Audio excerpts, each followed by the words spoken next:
There's a winter of growing discontent out in the nation's workplaces.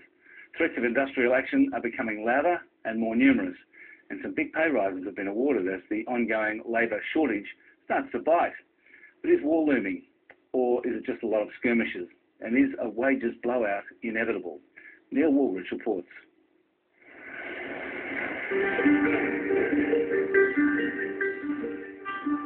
It may look like any ordinary business, but J.J Richards waste collectors have found themselves at the centre of an industrial relations stink. Employers now fear the dispute could usher in a new era of union aggression and a mentality of strike first, negotiate later. It's absolute rubbish, of course, and the reporting of this case has been really quite outrageous, I think, some of the statements that have taken place. The outcome that we saw in the J.J Richards matter is just completely at odds with what we were told about how the framework was to operate. Last week, the full bench of Fair Work Australia upheld an order that forces J.J Richards to start enterprise bargaining negotiations. The Transport Workers Union had written to J.J Richards on Christmas Eve asking for talks. The company declined 2 weeks later. J.J Richards believed in January the parties were only discussing whether to start negotiations. What the decision says is it's not okay for an employer to refuse to bargain. If the employees come and want to enter a new enterprise bargain, they have the right to bargain in good faith. And the judgment effectively says the employer can't just say go away. We're all for a framework that encourages, facilitates bargained outcomes, but we can't be subject to double jeopardy where at the same time we've got a situation where unions can simply walk away from that framework and move straight into industrial action. David Gregory says unions have been emboldened by the new industrial relations landscape and have been pushing hard on pay, with the mining industry most affected.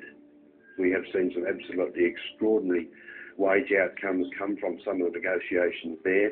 And inevitably, it does mean that whilst those sorts of things are not being replicated elsewhere, there are parts of those outcomes that unions are looking to push in negotiations in different industry sectors on the eastern seaboard. The average in the mining and indeed the oil and gas sector is way north of $120,000 per annum. In some sectors, like the offshore oil and gas industry, you have laundry hands, cooks, tradespeople, barge welders earning around $100,000 more than our Prime Minister. What we've got is constrained wages growth. I think the average for the year so far has been about 3.8% wages growth. So it is constrained, it is reasonable, and there's no sign of a wages breakout. But yes, there are pressures in those industries where there's a high demand for skills. Well, for the first time since the commencement of the global financial crisis, we're seeing the labour market move from an employer's market to an employee's market. And David Wakely says wage pressures are emerging across most industries. Over the past year, 90% of big businesses have offered pay rises and 12.5% of workers have changed jobs. That might not sound like much, but that's a 25% increase in the number of staff who are voluntarily putting themselves on the recruitment market and landing roles. So I think we can see for the next couple of years we're going to see a lot more staff turnover. But it's not just pay the resources industry is worried about. This week, the Mines and Metals Association launched an IR counterattack, setting up a fighting fund to challenge Fair Work Australia decisions. There's a whole raft of determinations that are being handed down, which were not the way we expected the legislation would work. They're not the way in which the government told us that they would work. And so some of those will be tested through the courts.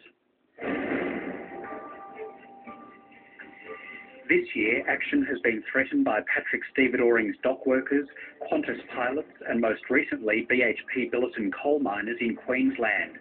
Despite those high-profile flare-ups, the number of days lost to industrial disputes has remained around current levels for the past 2 years. In fact, if you look at those disputes, actually not much has happened in terms of industrial action that's taken place and days lost. Yes, there's been some high-profile statements about them, but actually, the numbers are quite clear. Industrial disputes are down.